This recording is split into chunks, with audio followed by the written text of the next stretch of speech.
ಆತ್ಮೀಯರೇ, ಈ ದಿನ ನಾನು ಮಾಡ್ತಾ ಇರ್ತಕ್ಕಂಥ ಸಂಚಿಕೆಯನ್ನು ನೀವು ಖಂಡಿತ ನೋಡಲೇಬೇಕು. ಯಾಕೆ ನೀವು ನೋಡಬೇಕು? ಇವನು ಮಾಡ್ತಕ್ಕಂಥ ವಿಡಿಯೋನ ನಾನು ಯಾಕೆ ನೋಡಬೇಕು, ಇದನ್ನು ನಾನು ಯಾಕೆ ಕೇಳಬೇಕು ಅಂತಕ್ಕಂಥ ನಿಮ್ಮ ಒಣ ಸಿದ್ಧಾಂತ, ನಿಮ್ಮಲ್ಲಿ ಈರ್ಷೆ ಇದ್ದರೆ ಖಂಡಿತ ನೀವು ನೋಡಬೇಡಿ.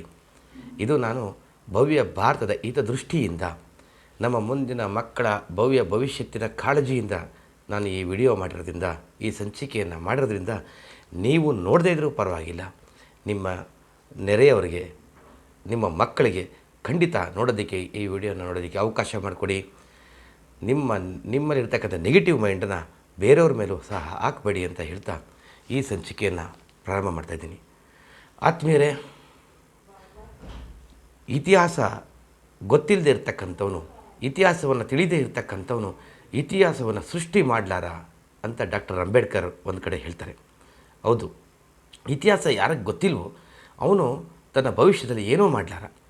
ಇತಿಹಾಸದಲ್ಲಿರ್ತಕ್ಕಂಥ ತಪ್ಪುಗಳನ್ನು, ಒಳ್ಳೆಯದನ್ನು ಅವನು ತಿಳ್ಕೊಳ್ಳದೇ ಇದ್ದರೆ ಮುಂದೆ ಅವನ ಕೈಯಿಂದ ಏನೂ ಮಾಡೋಕ್ಕೆ ಸಾಧ್ಯನೇ ಇಲ್ಲ. ಇತಿಹಾಸವನ್ನು ತಿಳ್ಕೊಂಡು ಇತಿಹಾಸದಲ್ಲಿರ್ತಕ್ಕಂಥ ನೆಗೆಟಿವ್ಗಳನ್ನು ನಾವು ತ್ಯಜಿಸಿ ಅದರಲ್ಲಿರ್ತಕ್ಕಂಥ ಪಾಸಿಟಿವ್ಗಳನ್ನು ನಾವು ಪಾಲಿಸಿದರೆ ನಮ್ಮ ಭವಿಷ್ಯ ಉತ್ತಮವಾಗಿರ್ತದೆ. ಆದರೆ ಇವತ್ತು ನಮ್ಮ ದೇಶದಲ್ಲಿ ಏನಾಗ್ತಾಯಿದೆ, ಪದೇ ಪದೇ ನಾವು ಇತಿಹಾಸ ಮರುಕಳಿಸ್ತಾ ಇದೆ. ಇತಿಹಾಸವನ್ನು ನೋಡಿ ನಾವು ಇನ್ನೂ ಪಾಠ ಕಲಿತೇ ಇಲ್ಲ. ಅದಕ್ಕೋಸ್ಕರ ಈ ಸಂಚಿಕೆಯನ್ನು ನಾನು ಮಾಡ್ತಾಯಿದ್ದೀನಿ. ಖಂಡಿತ ಇದನ್ನು ನೋಡಿ, ಅಥವಾ ನಿಮಗೆ ಆ ಈರ್ಷೆ ಇದ್ದರೆ, ನೋಡಬಾರ್ದು ಅಂತಕ್ಕಂಥ ಈರ್ಷೆ ಇದ್ದರೆ ಬೇರೆಯವ್ರಿಗಾದ್ರೂ ನೋಡೋದಕ್ಕೆ ಅವಕಾಶ ಮಾಡಿಕೊಡಿ. ಆತ್ಮೀಯರೇ, ನಾವಿವತ್ತು 5000 ವರ್ಷಗಳ ಇತಿಹಾಸದಿಂದ ಇವತ್ತಿನವರೆಗೆ ಒಂದು ಅವಲೋಕನ ಮಾಡಿಬಿಡೋಣ. ಮುಖ್ಯವಾದಂಥ ಒಂದು ಅವಲೋಕನ ಮಾಡೋಣ.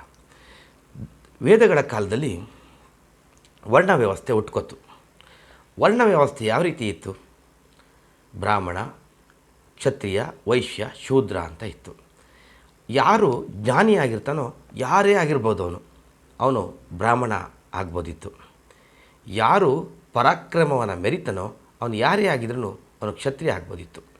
ಯಾರು ಚಾಣಾಕ್ಷತೆಯಿಂದ ವ್ಯಾಪಾರ ಮಾಡ್ತಾನೋ ಅವನು ವೈಶ್ಯ ಆಗ್ಬೋದಿತ್ತು. ಈ ಮೂರನ್ನು ಆಗೋದಕ್ಕೆ ಯಾರ ಕೈಯಿಂದ ಸಾಧ್ಯ ಇಲ್ವೋ ಅವನು ಈ ಸಮಾಜದ ಯಾವುದಾದ್ರೂ ಒಂದು ಸೇವೆಯನ್ನು ಮಾಡಿಕೊಂಡು ಶೂದ್ರನಾಗಿ ಬದುಕನ್ನು ನಡೆಸ್ಬೋದಿತ್ತು. ಆದರೆ ಮುಂದೆ ವೇದಗಳ ಕಾಲ ಮುಗಿದ ನಂತರ ಇದ್ದಕ್ಕಿದ್ದಂಗೆ ನಮ್ಮ ದೇಶದಲ್ಲಿ ಹಲವು ಬದಲಾವಣೆಗಳು ಉಂಟಾದವು. ಇದ್ದಕ್ಕಿದ್ದಂಗೆ ಈ ವರ್ಣ ವ್ಯವಸ್ಥೆ ಅಂತಕ್ಕಂಥದ್ದು ಜಾತಿ ವ್ಯವಸ್ಥೆಯಾಗಿ ರೂಪುಗೊಳ್ತು. ಜಾತಿ ವ್ಯವಸ್ಥೆ ಅಂದರೆ ಹೇಗೆ? ಬ್ರಾಹ್ಮಣನ ಮಕ್ಕಳು ಬ್ರಾಹ್ಮಣತ್ವವನ್ನೇ ಮಾಡಬೇಕು.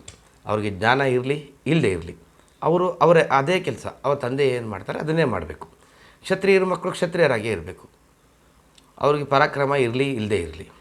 ವೈಶ್ಯರ ಮಕ್ಕಳು ಅವ್ರ ಬುದ್ಧಿ ಇರಲಿ ಇಲ್ಲದೇ ಇರಲಿ, ಅವರೇ ವ್ಯಾಪಾರ ಮಾಡಬೇಕು.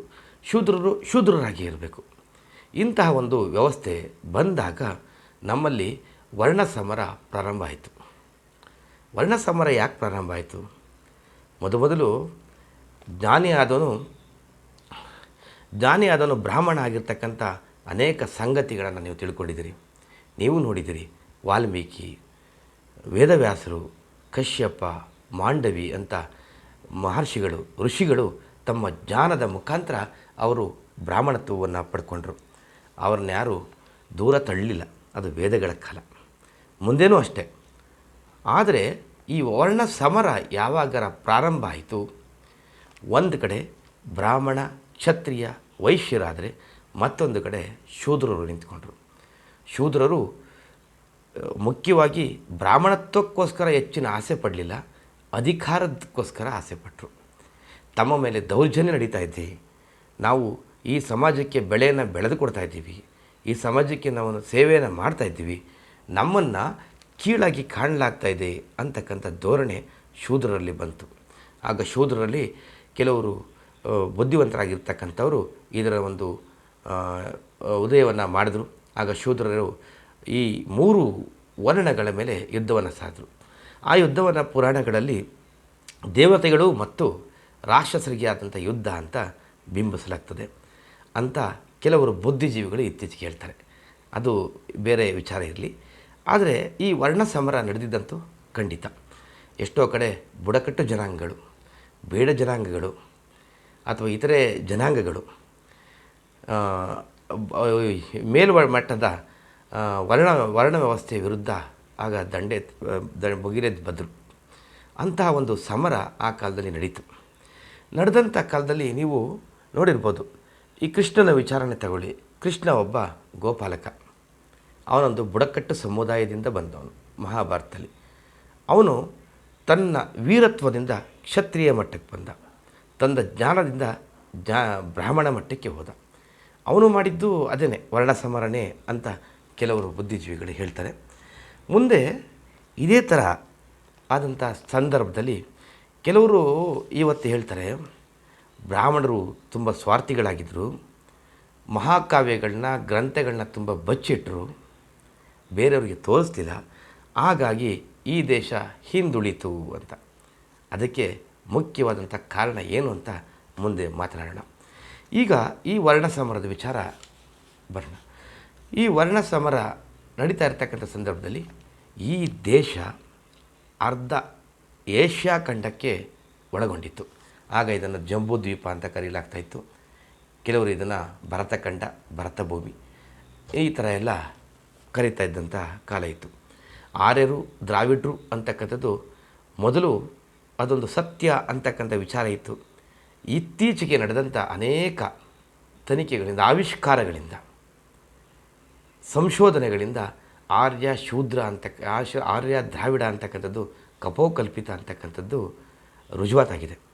ಆದರೆ ಅವರವರಲ್ಲಿ ಆದಂಥ ಒಂದು ಡಿವೈಡ್ನೆಸ್ಸಿಂದ ಆರ್ಯರೇನು ಬೇರೆ ದೇಶದಿಂದ ಬಂದವರಲ್ಲ, 7000 ವರ್ಷಗಳ ಹಿಂದೆ ಸಿಕ್ಕಿದಂಥ ಒಂದು ಅಸ್ಥಿಪಂಜರ ಆರ್ಯರು ಬೇರೆ ದೇಶದಿಂದ ಬಂದವರಲ್ಲ, ಅವರು ಇದೇ ದೇಶದವರು. ಕೆಲವರು ಮಧ್ಯಪ್ರಾಚ್ಯದಿಂದ ಬಂದರು, ಕೆಲವರು ಮಧ್ಯ ಏಷ್ಯಾದಿಂದ ಬಂದರು ಅಂತ ಹೇಳ್ತಾಯಿದ್ರು. ಅದೆಲ್ಲ ಸುಳ್ಳು. ಅವರು ಇದೇ ದೇಶದವರು, ಈ ದೇಶದಲ್ಲೇ ಅವರ ನಾಗರಿಕತೆ ಹುಟ್ಟಿದ್ದು.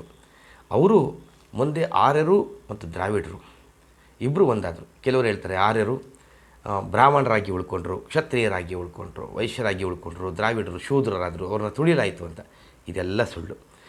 ಯಾರು ಜ್ಞಾನಿ ಆದವನು ಬ್ರಾಹ್ಮಣ ಆಗ್ತಾ ಇದ್ದ ಅಂದಮೇಲೆ, ಯಾರು ಪರಾಕ್ರಮಿ ಆದವನು ಕ್ಷತ್ರಿಯ ಆಗ್ತಾ ಇದ್ದ ಅಂದಮೇಲೆ, ಯಾರು ಬುದ್ಧಿವಂತ ಆದವನು ವೈಶ್ಯನಾಗ್ತಾ ಇದ್ದ ಅಂದಮೇಲೆ ಅದೇಗೆ ಆರ್ಯರೇ ಬೇರೆ ದ್ರಾವಿಡರೇ ಬೇರೆ ಆಗೋಕ್ಕೆ ಸಾಧ್ಯ? ಅದೆಲ್ಲ ಕಪೋಕಲ್ಪಿತವಾಗಿ ನಮ್ಮನ್ನು, ಈ ದೇಶದ ಜನಗಳನ್ನು ತುಳಿಯೋದಕ್ಕೋಸ್ಕರ ಪಾಶ್ಚಾತ್ಯರು ಕೊಟ್ಟಂಥ ಒಂದು ಕೊಡುಗೆ ಅದು. ಅದನ್ನು ನಂಬಿಕೊಂಡು ಇಲ್ಲಿವರೆಗೆ ಬಂದಿದ್ದು. ಅದು ಇತ್ತೀಚಿನ ಪಾಶ್ಚಾತ್ಯರ ಸಂಶೋಧನೆಯಿಂದಲೇ ಇದೆಲ್ಲ ಸುಳ್ಳು, ನಾವೆಲ್ಲರೂ ಒಂದೇ, ಆರ್ಯ ಅಂತ ದ್ರಾವಿಡ ಅಂತಕ್ಕಂಥ ಒಂದು ಪದ ಇತ್ತೂ ನಿಜ, ಆದರೆ ಅವರು ನಮ್ಮನ್ನು ತುಳಿದ್ರು, ನಾವು ಅವರನ್ನು ತುಳಿದೋ, ಇದೆಲ್ಲ ಸುಳ್ಳು ಅಂತ ಇತ್ತೀಚಿನ ಇತಿಹಾಸಗಳು ಹೇಳ್ತಾ ಇವೆ. ಪ್ರಾಚೀನ ಇತಿಹಾಸದಲ್ಲಿ ಅದೇ ರೀತಿ ಇತ್ತು, ಇತ್ತೀಚೆಗೆ ಹೇಳ್ತಾ ಇವೆ. ಮುಂದೆ ಈ ದೇಶದಲ್ಲಿ ಒಗ್ಗಟ್ಟು ಅಂತಕ್ಕಂಥದ್ದಿರಲಿಲ್ಲ. ಹಲವು ಸಾಮ್ರಾಜ್ಯಗಳು, ಹಲವು ಗಣತಂತ್ರಗಳು ಇದ್ದವು. ನಿಮಗೆ ಗೊತ್ತು, ಕುರು, ಪಾಂಚಾಲ, ಗಾಂಧಾರ, ಕೌಂತೇಯ, ದ್ರುಪದ, ಈ ಥರ ಅನೇಕ ಸಾಮ್ರಾಜ್ಯಗಳಿದ್ದು. ಈ ಸಾಮ್ರಾಜ್ಯಗಳಲ್ಲಿ ಮಗಧ ಸಾಮ್ರಾಜ್ಯ ಸಹ ಒಂದು. ಈ ಮಗಧ ಸಾಮ್ರಾಜ್ಯದಲ್ಲಿ ಒಂದು ವರ್ಣ ಸಮರ ನಡೀತು. ಕ್ಷೌರಿಕನಾಗಿದ್ದಂಥ ಪದ್ಮ ಅಂತಕ್ಕಂಥವನು ಕ್ಷೌರಿಕ ವೃತ್ತಿಯನ್ನೇ ಮಾಡ್ತಾ ತನ್ನ ರಾಜ ಶಿಶುನಾಗ ವಂಶದ ರಾಜನ ಮೇಲೆ ಸಮರವನ್ನು ಸಾರ್ದ. ಮೋಸದಿಂದ ಅಂತ ಕೆಲವರು ಹೇಳ್ತಾರೆ, ಕೆಲವರು ಇನ್ನೊಂದು ಯಾವುದೋ ರೀತಿ ನಡೆದ ಅಥವಾ ತನ್ನ ವೀರತ್ವದಿಂದನೂ ಆ ಶಿಶುನಾಗ ವಂಶದ ರಾಜನನ್ನು ಕೊನೆಗಾಣಿಸಿ ತಾನು ಪಟ್ಟಕ್ಕೆ ಬರ್ತಾನೆ. ಅವನೇ ಮಹಾಪದ್ಮನಂದ. ಮಹಾ ಅಂತಕ್ಕಂಥದ್ದು ಅವನು ಬಂದಂಥ ಬಿರುದು, ನಂದ ಅಂತಕ್ಕಂಥದ್ದು ಅವನ ವಂಶದ ಹೆಸರು. ಮಹಾಪದ್ಮನಂದ ಅಧಿಕಾರಕ್ಕೆ ಬರ್ತಾನೆ. ಅದಾದ ನಂತರ ನಂದ ವಂಶಸ್ಥರಲ್ಲಿ 9 ಜನ ರಾಜರುಗಳು ಆಳ್ವಿಕೆಯನ್ನು ನಡೆಸ್ತಾರೆ. ಈ ಮಹಾಪದ್ಮನಂದನೇ ಮೊದಲು ಈ ದೇಶವನ್ನು ಒಂದು ಗಣತಂತ್ರ ರಾಷ್ಟ್ರವಾಗಿ ರೂಪಿಸ್ತಾ ಅಂತ ಇತ್ತೀಚಿನ ಇತಿಹಾಸಗಳು ಹೇಳ್ತವೆ. ಮೊದಲೆಲ್ಲ ಮೌರ್ಯರ ಬಗ್ಗೆ ಉಲ್ಲೇಖ ಇತ್ತು, ನಂದರ ಬಗ್ಗೆ ಅಷ್ಟೊಂದು ಉಲ್ಲೇಖ ಇರಲಿಲ್ಲ. ಇತ್ತೀಚಿನ ಸಂಶೋಧನೆಗಳು ನಂದರ ಇತಿಹಾಸದ ಬಗ್ಗೆ ಬೆಳಕನ್ನು ಚೆಲ್ತವೆ. ಈ ನಂದರು ಶೂದ್ರರಾಗಿದ್ದರೂ ಸಹ, ಶೂದ್ರರಾಗಿದ್ದ ಕಾರಣ ಅವ್ರ ಮೇಲೆ ಅವರು ಪಟ್ಟವನ್ನು ಯಾವಾಗ ಅಲಂಕರಿಸಿದ್ರು, ಇತರ ಕ್ಷತ್ರಿಯ ರಾಜರುಗಳು, ಬ್ರಾಹ್ಮಣ ಜ್ಞಾನಿಗಳು ಈ ಶೂದ್ರರು ರಾಜರಾಗಿದ್ದನ್ನು ಸಹಿಸ್ತೇನೆ ಅವ್ರ ಮೇಲೆ ಯುದ್ಧವನ್ನು ಸಾರ್ತಾರೆ. ಮಹಾಪದ್ಮನಂದ ಯಾರು ತನಗೆ ತೊಂದರೆ ಕೊಡ್ತಿರ್ತಾರೋ ಅವ್ರ ಮೇಲೆಲ್ಲ ದಂಡೆತ್ತು ಹೋಗಿ ಮೋಸದ ಯುದ್ಧ ಅಂತ ಕೆಲವರು ಕರೀತಾರೆ. ಅವನು ಮೋಸದಿಂದ ಮಾಡಿದ್ನೋ ಇನ್ನೊಂದು ಮಾಡಿದ್ನೋ, ಒಟ್ಟಿನಲ್ಲಿ ಎಲ್ಲ ಕ್ಷತ್ರಿಯರನ್ನ ಸರ್ವನಾಶ ಮಾಡ್ತಾನೆ. ಎಲ್ಲ ಕಡೆ ಇಡೀ ಅಖಂಡ ಭಾರತದ ಎಲ್ಲ ಕ್ಷತ್ರಿಯರನ್ನ ಸರ್ವನಾಶ ಮಾಡಿ ತನ್ನ ಬಂಧುಗಳನ್ನು ಸ್ನೇಹಿತರನ್ನ ಒಂದೊಂದು ಸಂಸ್ಥಾನಕ್ಕೆ ರಾಜರನ್ನಾಗಿ ಮಾಡ್ತಾನೆ. ಮುಂದೆ ಯಾತಕ್ಕೋಸ್ಕರ ನಂದ ಸಾಮ್ರಾಜ್ಯ ಪತನ ಆಯಿತು ಅಂತಕ್ಕಂಥದ್ದಕ್ಕೆ ಅನೇಕ ಊಹಾಪೋಹಗಳನ್ನು ಕಲ್ಪಿತಗಳನ್ನು ನಮಗೆ ಕಲ್ಪಿಸಿ ನಮ್ಮ ಹಳೆಯ ಇತಿಹಾಸ ಪುಸ್ತಕಗಳಲ್ಲಿ ನಮಗೆ ಬೋಧಿಸಿದ್ರು. ಅದಕ್ಕೆ ಮುಖ್ಯ ಕಾರಣವೇ ಬೇರೆ ಇತ್ತು. ಕಾರಣ ಏನು? ಅಲೆಕ್ಸಾಂಡರ್ ನಮ್ಮ ದೇಶದ ಮೇಲೆ ದಂಡೆತ್ತು ಬಂದ. ಅಲೆಕ್ಸಾಂಡರ್ ನಮ್ಮ ದೇಶದ ಮೇಲೆ ದಂಡೆತ್ತು ಬರೋಕ್ಕೆ ಕಾರಣ ಏನಂದರೆ, ಆ ಕಾಲದಲ್ಲಿ ನಮ್ಮ ದೇಶದಲ್ಲಿ ಇನ್ನೂ ಚಿನ್ನ ತಯಾರಿಕೆ ಆಗ್ತಾ ಇರಲಿಲ್ಲ. ಆದರೆ ಭಾರತ ದೇಶದ ಜನಗಳು ಬಂಗಾರದ ವ್ಯಾಮೋಹಿಗಳು, ಅವರಿಗೆ ಬಂಗಾರ ಬೇಕಾಗಿತ್ತು. ಇದನ್ನು ಅರಬ್ಬರು ಸದುಪಯೋಗ ಪಡಿಸ್ಕೊಂಡ್ರು. ಅರಬ್ಬರು ಏನು ಮಾಡ್ತಾರೆ ಅಂದರೆ, ನಮ್ಮಲ್ಲಿ ಯಥೇಚ್ಛವಾಗಿ ಸಿಗ್ತಾ ಇದ್ದಂಥ ಸಾಂಬಾರ ಪದಾರ್ಥಗಳು, ಮೆಣಸು, ಜೀರಿಗೆ ಇಂಥದನ್ನು ಮೂಟೆಗಟ್ಟಲೆ ತಗೊಂಡೋಗಿ ಆಗ ಚಿನ್ನ ಸಿಗ್ತಾ ಇದ್ದಂಥ, ಬಂಗಾರ ಸಿಗ್ತಾ ಇದ್ದಂಥ ರೋಮ್ ಸಾಮ್ರಾಜ್ಯಕ್ಕೆ ತಗೊಂಡೋಗಿ ಕೊಡ್ತಾಯಿದ್ರು. ಅಲ್ಲಿಂದ ರೋಮ್ ಸಾಮ್ರಾಜ್ಯದಿಂದ ಮೂಟೆಗಟ್ಟಲೆ ಚಿನ್ನನ ತಂದು ಭಾರತೀಯರಿಗೆ, ಈ ದೇಶದವರಿಗೆ, ಹಿಂದೂಸ್ತಾನದವರಿಗೆ ಅಥವಾ ಭರತಖಂಡಕ್ಕೆ, ಜಂಬೂ ದ್ವೀಪಕ್ಕೆ ಮಾರಾಟ ಮಾಡ್ತಾಯಿದ್ರು. ಕೊನೆಗೆ ಹೋಗ್ತಾ ಹೋಯ್ತಾ ನಮ್ಮ ವೈಶ್ಯರಿಗೆ ಅರಬ್ಬರನ್ನ ಬಿಟ್ಟು ತಾವೇ ಇಲ್ಲಿಂದ ಅಲ್ಲಿಗೆ ಹೋಗಿ ವ್ಯಾಪಾರವನ್ನು ಶುರು ಮಾಡಿದ್ರು. ಯಾವಾಗ ಇವರು ಅಲ್ಲಿಗೆ ಹೋಗಿ ವ್ಯಾಪಾರ ಶುರು ಮಾಡಿದ್ರು, ಅಲ್ಲಿಯ ವ್ಯಾಪಾರಿಗಳು ಸಹ ಇಲ್ಲಿಗೆ ನೇರವಾಗಿ ಬರೋದಕ್ಕೆ ಶುರು ಮಾಡಿದ್ರು. ಈ ಥರ ಬಂದಾಗ ಭಾರತದಲ್ಲಿ ಅಪಾರ ಸಂಪತ್ತಿದೆ, ಇಲ್ಲಿ ಫಲವತ್ತಾಗಿರ್ತಕ್ಕಂಥ ಭೂಮಿ ಇದೆ, ಇಲ್ಲಿ ಪ್ರಭುತ್ವ ಸಮೃದ್ಧವಾಗಿದೆ, ಜನ ತುಂಬ ಸುಖ ಸಂತೋಷದಿಂದ ಇದ್ದಾರೆ ಅಂತಕ್ಕಂಥ ಭಾವನೆಗಳು, ಇತಿಹಾಸಗಳು ಆ ರೋಮ್ ಮತ್ತು ಗ್ರೀಸ್ ಸಾಮ್ರಾಜ್ಯಗಳಿಗೆ ತಿಳಿಯಿತು. ಆಗಿನ್ನೂ ಪಾಶ್ಚಾತ್ಯ ದೇಶಗಳು ಇನ್ನೂ ಕಣ್ಣೇ ತೆರೆದಿರಲಿಲ್ಲ. ಯಾವ ಪಾಶ್ಚಾತ್ಯ ರಾಷ್ಟ್ರಗಳು ಇವತ್ತು ಯುರೋಪ್ ಕಂಟ್ರೀಸ್ ಆಗಿರ್ಬೋದು, ಅಮೇರಿಕಾ ಅಂತಕ್ಕಂಥ ದೇಶ ಇರಲೇ ಇಲ್ಲ ಆಗ. ಯುರೋಪ್ ದೇಶಗಳು ಇನ್ನೂ ಮಂಜಿನ ಯುಗದಲ್ಲೇ ಇದ್ದವು, ಇನ್ನೂ ಅಲ್ಲಿ ನಾಗರಿಕತೆ ಮುಂದುವರೆದಿರಲಿಲ್ಲ. ಅಂತಹ ಕಾಲದಲ್ಲೇ ಭಾರತ ದೇಶದಲ್ಲಿ ತಕ್ಷಶಿಲೆ ಅಂತ ಒಂದು ಮಹಾನ್ ವಿಶ್ವವಿದ್ಯಾಲಯ, ಅಲ್ಲೇ ಕೌಟಿಲ್ಯ ವಿದ್ಯಾಭ್ಯಾಸ ಮಾಡಿದ್ದು ಸಹ, ಚಾಣಕ್ಯ ವಿದ್ಯಾಭ್ಯಾಸ ಮಾಡಿದ್ದು ಸಹ ಅಲ್ಲೇ ತಕ್ಷಶಿಲೆಯಲ್ಲಿ. ಮುಂದೆ ಅವನು ಪ್ರಾಧ್ಯಾಪಕನಾಗಿ ಕೆಲಸ ಮಾಡಿದ್ದು ಮಗಧ ಸಾಮ್ರಾಜ್ಯದ ನಳಂದ ವಿಶ್ವವಿದ್ಯಾಲಯದಲ್ಲಿ. ಮುಂದೆ ಅಲೆಕ್ಸಾಂಡರ್ ಭಾರತದ ಕಡೆ ದಂಡೆತ್ತು ಬರ್ತಾನೆ. ಅವನೊಬ್ಬ ಮಹತ್ವಾಕಾಂಕ್ಷಿ, ಕೇವಲ 21-22 ವರ್ಷದ ಹುಡುಗ ಅಷ್ಟೇ. ಅವ್ನಿಗೆ ಇಡೀ ಪ್ರಪಂಚನೇ ಗೆಲ್ಲಬೇಕು ಅಂತ ಆಸೆ. ಅವನೇನು ಎಲ್ಲ ಗೆದ್ಕೊಂಡು ಬರ್ತಾನೆ. ಅವ್ನಿಗೆ ಎಲ್ಲೆಲ್ಲಿ ಯಾವ ದೇಶ ಅಂತ ಗೊತ್ತಿಲ್ಲ, ಪರ್ಷಿಯಾ ಅದು ಇದೆಲ್ಲ ಸುಲಭವಾಗಿ ಗೆದ್ಕೊಂಡು ಬಂದುಬಿಡ್ತಾನೆ, ಭಾರತ ದೇಶಕ್ಕೆ ಬರ್ತಾನೆ. ಆಗ ನಂದ ವಂಶದ ಧನನಂದ ಇಲ್ಲಿ ರಾಜ್ಯವನ್ನು ಆಳ್ತಾ ಇರ್ತಾನೆ, ಈ ದೇಶವನ್ನು ಆಳ್ತಾ ಇರ್ತಾನೆ. ಗಡಿ ಪ್ರದೇಶದಲ್ಲಿ ಗ್ರೀಸರು ಪ್ರವೇಶ ಮಾಡ್ತಕ್ಕಂಥ ಪ್ರದೇಶದಲ್ಲಿ ಅಂಬಿ ಅಂತಕ್ಕಂಥ ಒಬ್ಬ ಚಿಕ್ಕ ರಾಜ, ಪೂರೂರವ ಅಥವಾ ಪೌರಸ್ ಅಂತಕ್ಕಂಥ ಒಬ್ಬ ಚಿಕ್ಕ ರಾಜ ಆಳ್ವಿಕೆಯನ್ನು ನಡೆಸ್ತಾ ಇರ್ತಾನೆ. ನಂದನಿಗೆ ಅಷ್ಟೊತ್ತಿಗಾಗಲಿ ಧನನಂದ ಈ ಧನನಂದ ಅಂತ ಅವನಿಗೆ ಯಾಕೆ ಹೆಸರು ಬಂತು ಅಂದರೆ, ಅವನು ಚಿನ್ನವನ್ನು ಶೇಖರಿಸಿಟ್ಕೊಂಡಿದ್ದಂತೆ, ಅದೆಷ್ಟೋ ಟನ್ ಗಟ್ಟಲೆ ಚಿನ್ನವನ್ನು ಇಟ್ಕೊಂಡಿದ್ದರಿಂದ ಅವನಿಗೆ ಧನನಂದ ಅಂತ ಹೆಸರು ಬಂತು ಅಂತ. ಅವನೊಬ್ಬ ಮಹಾನ್ ದೊಡ್ಡ ಚಕ್ರವರ್ತಿಯಾಗಿದ್ದ, ಒಬ್ಬ ಶೂದ್ರ ಆದ್ರೂ. ಅವನ ಹತ್ರ 5 ಲಕ್ಷ ಗಜಸೇನೆ ಇತ್ತಂತೆ, 3 ಲಕ್ಷ ಅಶ್ವಸೇನೆ ಇತ್ತಂತೆ, 6 ಲಕ್ಷ ಪದಾತಿ ಸೇನೆ ಇತ್ತಂತೆ, 2 ಲಕ್ಷ ರಥಸೇನೆ ಇತ್ತಂತೆ. ಈ ಸೈನ್ಯ ತುಂಬ ಪ್ರಬುದ್ಧವಾಗಿರ್ತಕ್ಕಂಥ, ತುಂಬ ತರಬೇತಿ ಪಡೆದಂಥ, ತುಂಬ ಪರಿಶ್ರಮ ಉಳ್ಳಂಥ ಒಂದು ಸೇನೆಯಾಗಿತ್ತು. ಯಾವಾಗ ಅಲೆಕ್ಸಾಂಡರ್ ಬಂದು ಭಾರತ ದೇಶವನ್ನು ನೋಡಿದ್ನೋ, ಅವನೇ ಈ ದೇಶಕ್ಕೆ ಹಿಂದೂ ದೇಶ ಅಂತ ಇಟ್ಟನು, ಇಂಡಸ್ ಅಂತ, ಇಂಡಿಯಾ ಅಂತ ಕರೆದವನು. ಯಾಕೆಂದರೆ ಅದಕ್ಕಿಂತ ಮೊದಲೇ ಹಿಂದೂ ಅಂತ ಹೆಸರಿತ್ತು ಅಂತ ಇವತ್ತಿನ ಸಂಶೋಧನೆಗಳು ಹೇಳ್ತವೆ. ಹಿಂದೂ ಅಂದರೆ ಅ ಇ ಈ ಹಿಂದೂ. ಹಿಂದೂ ಅಂದ್ರೇನು? ಜ್ಞಾನವನ್ನು ಗಳಿಸ್ತಾ ಇರ್ತಕ್ಕಂಥ ದೇಶ. ನಾವು ಯಾವಾಗಲೂ ಆಗಿರಬೇಕು ಅಂತ ನಾವು ಅನ್ಕೋತೀವಿ. ಅವತ್ತಿನ ಜನನೂ ಅಷ್ಟೇ. ಅವರು ಎಷ್ಟು ಜ್ಞಾನವನ್ನು ಗಳಿಸಿದ್ರೂ ನಾವು ಮತ್ತೆ ಮತ್ತೆ ಇನ್ನೂ ಹೆಚ್ಚಿನ ಜ್ಞಾನವನ್ನು ಗಳಿಸಬೇಕು ಅಂತಕ್ಕಂಥ ಮನೋಭಾವನೆ ಇತ್ತು. ನಮ್ಮ ಭಗವಂತ ಶಂಕರನ ತಲೆ ಮೇಲೆ ಇರ್ತಕ್ಕಂಥದ್ದು ಅರ್ಧ ಚಂದ್ರ, ಅಂದರೆ ಇನ್ನೂ ಉದಯವಾಗ್ತಾ ಇರತಕ್ಕಂಥ ಚಂದ್ರ. ಚಂದ್ರ ಯಾವುದರ ಸೂಚಕ? ಜ್ಞಾನದ ಸೂಚಕ. ಚಂದ್ರ ಬೆಳೀತಾ ಇರ್ತಾನೆ. ಅದೇ ರೀತಿ ನಮ್ಮಲ್ಲೂ ಸಹ ಜ್ಞಾನದಯ ಉದಯವಾಗ್ತಾ ಇದೆ ಅಂತಕ್ಕಂಥ ಒಂದು ಅಭಿಪ್ರಾಯದಿಂದ ನಾ ಇಲ್ಲಿ ವಾಸ ಮಾಡ್ತಾ ಇರ್ತಕ್ಕಂಥ ಜನಗಳನ್ನ ಹಿಂದೂ ಜನ ಅಂತ ಕರೀತಾ ಇರ್ತಾರೆ. ಅಲೆಕ್ಸಾಂಡರ್ ಬಂದು ಇದನ್ನು ಹಿಂಡಿಯಾ ಅಂತ ಹೇಳ್ತಾನೆ. ಯಾಕೆಂದರೆ ಇಲ್ಲಿ ಸಿಂಧೂ ಕಣಿವೆ ನಾಗರಿಕತೆಯನ್ನು ನೋಡಿ ಅವನು ಸಿಂಧೂ ಅನ್ನಕ್ಕೆ ಹೋಗಿ ಸಿಂಡಿ ಅಂತ ಹೇಳ್ದ, ಅದು ಹಿಂಡಿ ಆಯಿತು ಅಂತ ಕೆಲವರ ಅಭಿಪ್ರಾಯ. ಕೆಲವರು ಇತಿಹಾಸ ತಜ್ಞರು ಇಂಡಸ್ ಪರ್ವತ ಶ್ರೇಣಿಗಳ ತಪ್ಪಲಲ್ಲಿ ವಾಸ ಮಾಡ್ತಾ ಇರ್ತಕ್ಕಂಥವ್ರು ಎಲ್ಲರೂ ಸಹ ಹಿಂದೂಗಳು ಅಂತಕ್ಕಂಥ ಅಭಿಪ್ರಾಯ ಅಲೆಕ್ಸಾಂಡರ್ಗಿತ್ತು ಅಂತ ಕೆಲವರು ಹೇಳ್ತಾರೆ. ಮುಂದೆ ಅಲೆಕ್ಸಾಂಡರ್ ಬಂದಾಗ ಅವನಿಗೆ ಇಲ್ಲಿ ಭಾರತ ದೇಶವನ್ನು ಗೆಲ್ಲೋದು ತುಂಬ ಕಷ್ಟ ಅಂತ ಅನಿಸಿದೆ. ಧನನಂದನ ಸಾಮ್ರಾಜ್ಯವನ್ನು, ಅವನ ಸೈನ್ಯವನ್ನು ನೋಡಿ ಅವನು ಒಂದು ಕ್ಷಣ ಬೆಚ್ಚುತ್ತಾನೆ. ಅವನ ಸೈನಿಕರಂತೂ ಬರೀ ಧನನಂದನ ಗಜಸೇನೆಯನ್ನು ನೋಡಿ ಎದುರು ಬಿಡ್ತಾನಂತೆ. ಆವಾಗ ಅವನೊಂದು ತಂತ್ರ ಮಾಡ್ತಾನೆ. ಇವತ್ತು ಅಷ್ಟೇ ಪರಕೀಯರು ಮಾಡ್ತಕ್ಕಂಥದ್ದೆಲ್ಲ ತಂತ್ರಗಳೇ, ಕುತಂತ್ರಗಳೇ. ಏನು ಮಾಡ್ತಾನೆ? ಆಗ ಗಡಿ ಪ್ರದೇಶದಲ್ಲಿದ್ದಂಥ ಅಂಬಿಯ ಸ್ನೇಹವನ್ನು ಸಂಪಾದಿಸಿ ಪುರೂರವನ ಸಾಮ್ರಾಜ್ಯಕ್ಕೆ ಯಾವ ರೀತಿ ಎಂಟ್ರಿ ಕೊಡಬೇಕು ಅಂತ ತಿಳ್ಕೊಂಡು ಪುರೂರವನ ಮೇಲೆ ಯುದ್ಧ ಮಾಡ್ತಾನೆ. ನಮಗೆಲ್ಲ ಹಿಂದೆ ಪುರೂರವ ಸೋಲಿಲ್ಲ, ಅವನ ಸೈನ್ಯ ಸೋತು ಇತ್ತು. ಪುರೂರವ ಸೋಲನ್ನು ಒಪ್ಕೊಳ್ಳಿಲ್ಲ. ಅಲೆಕ್ಸಾಂಡರ್ ಪುರೂರವನನ್ನು ಬಂಧಿಸ್ತಾ ಪುರೂರವನ ಒಂದು ಪರಾಕ್ರಮವನ್ನು ನೋಡಿ ಸಂತೋಷಪಟ್ಟು ಅಲೆಕ್ಸಾಂಡರವನ್ನ ಸ್ನೇಹಿತನಾಗಿ ಮಾಡಿಕೊಂಡ ಅಂತ ನಮ್ಗೆ ಹೇಳ್ಕೊಟ್ರು. ಅದು ಸುಳ್ಳು. ಸ್ವತಃ ಗ್ರೀಸರೇ ಮಾಡಿರ್ತಕ್ಕಂಥ ಅಲೆಕ್ಸಾಂಡರ್ ದ ಗ್ರೇಟ್ ಚಲನಚಿತ್ರವನ್ನು ನೀವು ನೋಡಿದ್ರೆ ನಿಮಗೆ ಗೊತ್ತಾಗ್ತದೆ. ಅಲೆಕ್ಸಾಂಡರ್ ತುಂಬ ಹೀನಾಯವಾಗಿ ಪುರೂರವನ ವಿರುದ್ಧವಾಗಿ ಸೋಲ್ತಾನೆ.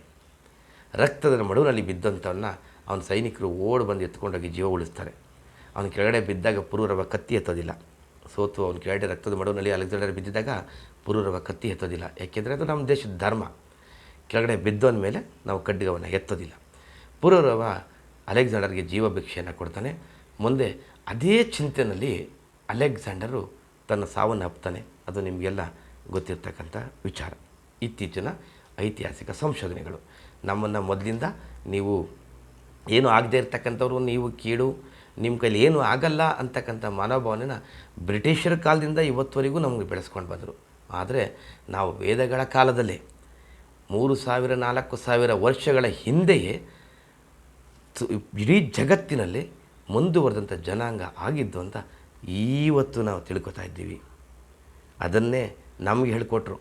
ನಾವು ಏನೇ ವಿಚಾರ ಬಂದ್ರೂ ಎಲ್ಲ ಪಶ್ಚಿಮದ ಕಡೆಗೆ ಕೈ ತೋರಿಸ್ತಾ ಇದ್ದವು.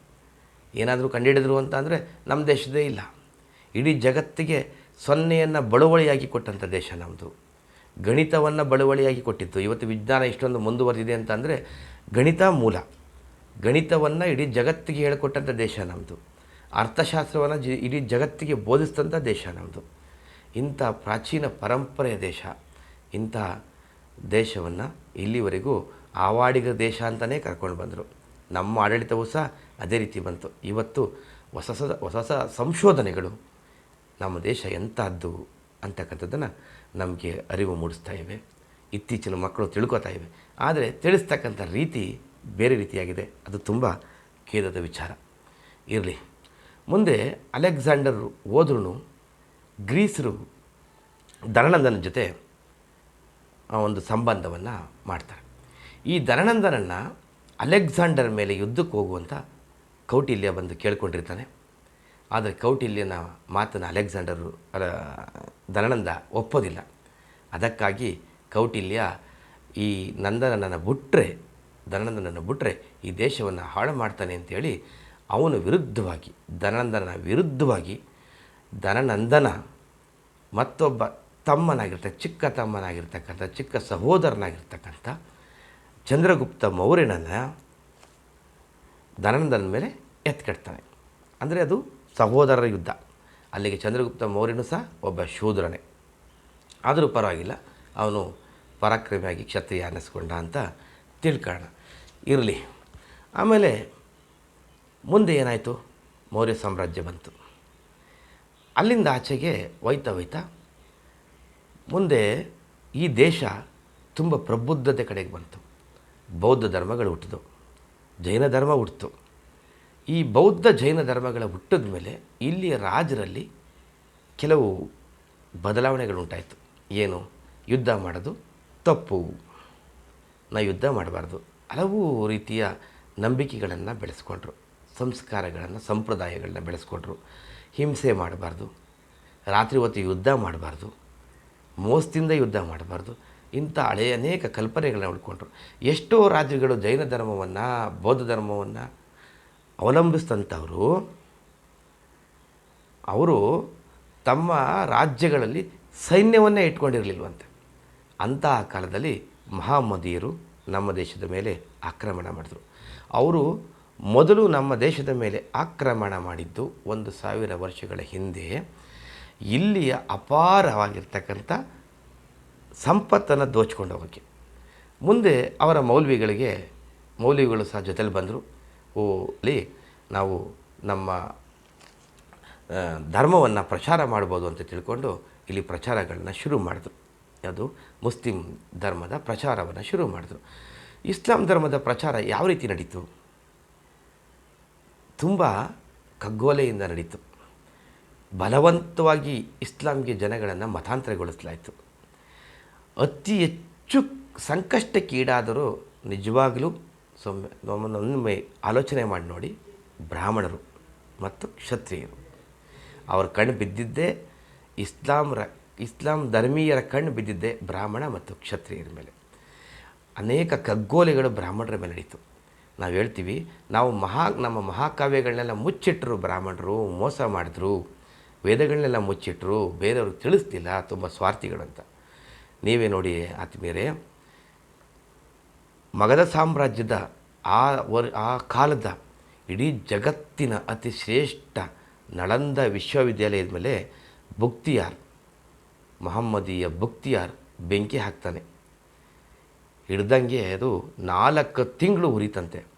ಅನೇಕ ಗ್ರಂಥಗಳು ಸುಟ್ಟು ಕರಕಲಾದವಂತೆ. ಮತ್ತು ಉಳ್ಕೊಂಡಿರೋಂಥ ಗ್ರಂಥಗಳನ್ನ ಏನು ಮಾಡಬೇಕು? ಬ್ರಾಹ್ಮಣರು ಮುಚ್ಚಿಡಬೇಕಾ? ಮತ್ತು ಮಹಮ್ಮದೀಯರಿಗೆ ಕೊಟ್ಟು ಸುಟ್ಟಾಕಬೇಕಾ? ಅದು ಒಮ್ಮೆ ನಾವು ಆಲೋಚನೆ ಮಾಡಬೇಕು. ಪ್ರತಿಯೊಂದಕ್ಕೂ ಯಾವುದೋ ಒಂದು ಜಾತಿಯನ್ನು, ಒಂದು ವರ್ಣವನ್ನು ದೂರ್ತಾ ಬರ್ತಕ್ಕಂಥದ್ದು ತಪ್ಪು. ಅದ್ರ ಬದಲು ಸತ್ಯವಾದ ಬಗ್ಗೆ ನಾವು ಆಲೋಚನೆ ಮಾಡಬೇಕು. ಮುಂದೆ ಭಾರತ ದೇಶವನ್ನು ಮಹಮ್ಮದೀಯರು ಆಳ್ವಿಕೆ ಮಾಡೋಕ್ಕೆ ಶುರುವಾದರು. ನಮ್ಮ ರಾಜರುಗಳು ತುಂಬ ಹೀನಾಯ ಸ್ಥಿತಿಗೆ ಬಂತರು. ಅಲ್ಲಿಂದ ಮುಸ್ಲಿಂ ಧರ್ಮ ಇಲ್ಲಿ ಪ್ರಚಾರ ಆಗೋಕ್ಕೆ ಶುರುವಾಯಿತು. ಬೌದ್ಧ ಧರ್ಮ ದೇಶನ ಬಿಟ್ಟೋಯ್ತು. ಜೈನ ಧರ್ಮ ಹಿಂದೂ ಧರ್ಮದ ಜೊತೆ ವಿಲೀನವಾಗ್ತು. ಮುಂದೆ ಶೂದ್ರರನ್ನೇ ಬೇರೆ, ಬ್ರಾಹ್ಮಣ ವೈಶ್ಯ ಕ್ಷತ್ರಿಯರನ್ನೇ ಬೇರೆ ಮಾಡ್ತಕ್ಕಂಥ ತಂತ್ರಗಳು ಇಲ್ಲಿ ನಡೀತು. ನಿಮ್ಮ ಕೈಲಿ ಏನೂ ಆಗಲ್ಲ, ನೀವೆಲ್ಲ ಕೀಳು, ನಮ್ಮ ವಿರುದ್ಧವಾಗಿ ನಿಮಗೇನು ಮಾಡೋಕ್ಕಾಗಲ್ಲ ಅಂತಕ್ಕಂಥ ಮನೋಭಾವನೆಯನ್ನು ನಮ್ಮಲ್ಲಿ ಹುಟ್ಟು ಹಾಕಲಾಯಿತು. ಮುಂದೆ ಸುಮಾರು 400 ವರ್ಷಗಳ ಹಿಂದೆ ನಮ್ಮ ದೇಶಕ್ಕೆ ವಾಸ್ಕೋಡಿಗಾಮ ಹೊಸ ಜಲಮಾರ್ಗವನ್ನು ಕಂಡಿಡಿದ ಮೇಲೆ ಪೋರ್ಚುಗೀಸರು ಬಂದರು, ಫ್ರೆಂಚರು ಬಂದರು, ಡಚ್ಚರು ಬಂದರು, ಬ್ರಿಟಿಷರು ಬಂದರು. ಇವರೆಲ್ಲ ಯಾತಕ್ಕೆ ಬಂದಿದ್ದು? ಇಲ್ಲಿಯ ಸಂಪತ್ತನ್ನು ದೋಚ್ಕೊಂಡು ಹೋಗ್ತಕ್ಕಂಥ ಒಂದೇ ಉದ್ದೇಶಕ್ಕೆ ಅವ್ರು ಬಂದರು. ಜೊತೆಯಲ್ಲಿ ಧರ್ಮ ಪ್ರಚಾರನೂ ಮಾಡಿದ್ರು. ಮುಂದೆ ಹೋಗ್ತಾ ನಮ್ಮ ರಾಜರುಗಳ ಮಧ್ಯೆ ಇರ್ತಕ್ಕಂಥ ವೈಷಮ್ಯವನ್ನು ಅವರು ತಮ್ಮ ಪಾಸಿಟಿವ್ ಆಗಿ ತಗೊಂಡು ನಮ್ಮ ನಡುವಿನಲ್ಲಿ ಜಗಳ ತಂದಾಕಿ, ಯುದ್ಧಗಳನ್ನ ತಂದಾಕಿ, ಸಮರವನ್ನು ತಂದಾಕಿ ತಾವು ಉಪಯೋಗಿಸ್ಕೊಂಡ್ರು. ಮುಂದೆ ಬ್ರಿಟಿಷ್ ಈಸ್ಟ್ ಇಂಡಿಯಾ ಕಂಪ್ನಿ ಈ ದೇಶವನ್ನು ಆಳೋಕ್ಕೆ ಪ್ರಾರಂಭ ಮಾಡಿತು. ನಮ್ಮ ದೇಶದ ಜನ ತುಂಬ ಹೀನಾಯ ಸ್ಥಿತಿಗೆ ಹೋದರು. ಬ್ರಿಟಿಷ್ ಈಸ್ಟ್ ಇಂಡಿಯಾ ಕಂಪ್ನಿ ಎಷ್ಟರ ಮಟ್ಟಿಗೆ ಇಲ್ಲಿಯ ಜನಗಳನ್ನ ಶೋಷಣೆ ಮಾಡ್ತಂದರೆ, ಕೊನೆಗೆ ಈ ದೇಶದ ಎಲ್ಲ ಸಂಪತ್ತನ್ನು ದೋಚ್ಕೊಂಡೋಗಿದ್ದಲ್ಲದೇ ಇಲ್ಲಿಯ ಜನಗಳ ಮೇಲೆ, ಪ್ರಜೆಗಳ ಮೇಲೆ ತಲೆಗಂದಾಯವನ್ನು ಹಾಕಿದ್ದಲ್ಲದೇ ಇಲ್ಲಿಯ ಕಾಡನ್ನು ನಾಮಾವಶೇಷವಾಗಿ ಮಾಡಿದ್ದಲ್ದೇ ಇಲ್ಲಿ ನಮ್ಮ ದೇಶದಲ್ಲಿರ್ತಕ್ಕಂಥ ಅಪರೂಪದ ಪ್ರಾಣಿ ಸಂಕುಲವನ್ನೆಲ್ಲ ಕೊಂದಾಕಿ ತಿಂದಿದ್ದಲ್ದೇ, ರುಚಿಯಾಗದೆ ಅಂತ ತಿಂದಿದ್ದಲ್ದೇ ಈ ದೇಶದ ಮಣ್ಣನ್ನು ಸಹ ಬಿಡದೇ ಹೊತ್ಕೊಂಡೋದ್ರು ಅಂತ ಕೆಲವರು ಇತಿಹಾಸ ತಜ್ಞರು ಅಭಿಪ್ರಾಯ ಪಡ್ತಾರೆ. ಅಂತಹ ಕಾಲದಲ್ಲಿ 1857ನೇ ಇಸ್ವಿನಲ್ಲಿ ಇದ್ದಕ್ಕಿದ್ದ ಹಾಗೆ ನಮ್ಮ ರಾಜರುಗಳಲ್ಲಿ ಒಂದು ಜ್ಞಾನೋದಯ ಉಂಟಾಯಿತು. ಬ್ರಿಟಿಷರನ್ನು ಇದೇ ಥರ ಬಿಟ್ಟರೆ ಮುಂದೆ ನಮ್ಮ ದೇಶವನ್ನು ಇಲ್ದ ಹಾಗೆ ಮಾಡ್ತಾರೆ ಅಂಥೇಳಿ ಇಡೀ ದೇಶದಲ್ಲಿರ್ತಕ್ಕಂಥ ಚಿಕ್ಕ ಚಿಕ್ಕ ರಾಜರುಗಳು ಒಂದಾದರು. ಅದರ ನೇತೃತ್ವವನ್ನು ಝಾನ್ಸಿ ರಾಣಿ ಲಕ್ಷ್ಮೀಬಾಯಿ, ನಾನಾ ಸಾಹೇಬ್ ಇಂಥವರು ವಹಿಸ್ಕೊಂಡ್ರು. ಮುಖ್ಯಸ್ಥನಾಗಿ ಆಗಿನ ಮೊಘಲ್ ಸಾಮ್ರಾಜ್ಯದ ಕೊನೆಯ ಚಕ್ರವರ್ತಿ ಅನ್ನಿಸ್ಕೊಂಡಿದ್ದಂಥ, ಅವನು ಚಕ್ರವರ್ತಿ ಆಗಿರಲಿಲ್ಲ, ಕೊನೆಯ ಚಕ್ರವರ್ತಿ ಅಂತ ಹೇಳ್ಬೋದು, ಕೊನೆಯ ವಂಶಸ್ಥ ಮೊಘಲ್ ಸಾಮ್ರಾಜ್ಯದ್ದು ಬಹದ್ದೂರ್ ಶಾರನ್ನು ಮುಖ್ಯಸ್ಥರಾಗಿಟ್ಕೊಂಡ್ರು. ಬಹದ್ದೂರ್ ಶಾನ್ಗಾಗಲಿ 70-80 ವರ್ಷ ಆಗೋಗಿತ್ತು, ವಯಸ್ಸಾಗಿತ್ತು. ಇಡೀ ದೇಶದ ಎಲ್ಲ ರಾಜ್ಯಗಳು ಒಂದೇ ಸಲ ಬ್ರಿಟಿಷ್ ಈಸ್ಟ್ ಇಂಡಿಯಾ ಕಂಪ್ನಿ ಮೇಲೆ ಯುದ್ಧ ಮಾಡಬೇಕು ಅಂತ ಅಂದ್ಕೊಂಡ್ರು. ಆದರೆ ನಮ್ಮ ಸೈನಿಕರು ಸಹ ಬ್ರಿಟಿಷ್ ಈಸ್ಟ್ ಇಂಡಿಯಾ ಕಂಪ್ನಿ ಒಳಗಡೆ ಕೆಲಸ ಮಾಡ್ತಾಯಿದ್ರು. ಇನ್ನು 2 ದಿನ ಬಿಟ್ಟು ಯುದ್ಧ ಶುರುವಾಗಿದ್ದರೆ ಅವತ್ತೇ ಬ್ರಿಟಿಷರು ಇಲ್ಲಿಂದ ಓಡೋಗ್ತಾಯಿದ್ರು. ಇನ್ನೇನು ಯುದ್ಧದ ಸಿದ್ಧತೆ ತುಂಬ ಗುಪ್ತವಾಗಿ ಆಗ್ತಾಯಿತ್ತು. ಇನ್ನೇನು 2 ದಿನದಲ್ಲಿ ಯುದ್ಧ ಆಗಬೇಕು, ಎಲ್ಲ ಮೂಲೆಗಳಿಂದನೂ ಬ್ರಿಟಿಷರ ಮೇಲೆ ಆಕ್ರಮಣ ಆಗಬೇಕು. ಅಂತಹ ಕಾಲದಲ್ಲಿ ಸೈನಿಕರ ನಡುವೆ ಒಂದು ಗುಸುಗುಸು ಪ್ರಾರಂಭ ಆಯಿತು. ಏನು, ನಮಗೆ ಕೊಟ್ಟಿರ್ತಕ್ಕಂಥ ಬಂದೂಕುಗಳಲ್ಲಿ ದನದ ಮತ್ತು ಹಂದಿಯ ಕೊಬ್ಬನ್ನು ಸಾವರಲಾಗಿದೆ ಬಂದೂಕಿನ ಮೇಲೆ ಅಂತ. ಇದು ಯಾಕೆ? ಆ ಸೈನ್ಯದಲ್ಲಿ ಮುಸ್ಲಿಮರು ಇದ್ದರು, ಹಿಂದೂಗಳು ಇದ್ದರು. ಮುಸ್ಲಿಮರಿಗೆ ಹಂದಿ ಅಂದರೆ ನಿಷಿದ್ಧ, ಹಿಂದೂಗಳಿಗೆ ಗೋವು ಅಂತಕ್ಕಂಥದ್ದು ಪೂಜ್ಯನೀಯ ಪ್ರಾಣಿ. ಅಂದಮೇಲೆ ಅದನ್ನು ಕೊಂದು ಇದಕ್ಕೆ ಲೇಪನ ಮಾಡಿದ್ದಾರೆ, ಈ ಬಂದೂಕು ಚೆನ್ನಾಗಿ ಕಾಣಲಿ, ಶೈನಿಂಗ್ ಆಗಿರಲಿ, ಇದು ತುಕ್ಕಿಡಿದಂಗಿರಲಿ ಅಂತ ಯಾವಾಗ ಗೊತ್ತಾಯಿತೋ ಆಗ ಮಂಗಲ್ ಪಾಂಡೆ ಅಂತಕ್ಕಂಥ ಒಬ್ಬ ಸಾಮಾನ್ಯ ಸೈನಿಕ ಬ್ರಿಟಿಷ್ ಅಧಿಕಾರಿಗಳ ಮೇಲೆ ಸಿಡಿದೇಳ್ತಾನೆ. ಅಲ್ಲಿಂದ ಪ್ರಾರಂಭ ಆಯಿತು. ಅದನ್ನು ಇಡೀ ದೇಶದ ಎಲ್ಲ ರಾಜ್ಯಗಳು ಅವತ್ತೇ ಯುದ್ಧಕ್ಕೆ ಹೋಗ್ತಕ್ಕಂಥ ಪರಿಸ್ಥಿತಿ ನಿರ್ಮಾಣ ಆಗ್ತದೆ.